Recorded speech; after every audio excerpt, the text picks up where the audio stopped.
lại rồi sao người khóc làm chi? Chúa sống lại rồi thăng trần từ cõi chết. Hallelujah, ánh sáng thương yêu xóa rồi khổ đau. Tận trời mở ra, hạt nhân hóa thắng. Đời người hiền thiên, hãy ra vẫn yêu thương. Bóng tối đã mơ xa, tiếng hát không bao lâu. Chúa đang yêu con người khỏi sự chết. Khỏi sự chết, khỏi sự chết, cho ai tin Ngài sẽ sống đời đời.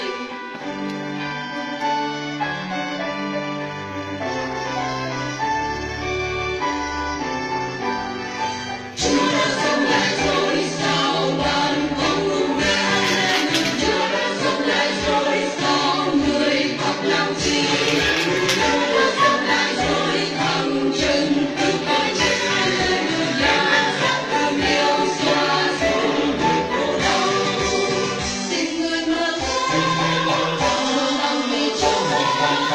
Chúa được niềm tin, Chúa đã cứu con người. Hỡi chết đã tan phai, ánh sáng yêu thương. Chúa đang cứu con người khỏi sự chết. Khỏi sự chết, khỏi sự chết, cho ai tin Ngài sẽ sống đời đời.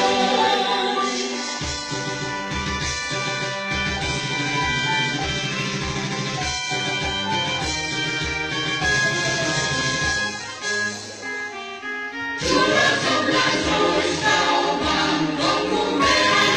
Chúa đã sống lại rồi sao người khóc làm chi?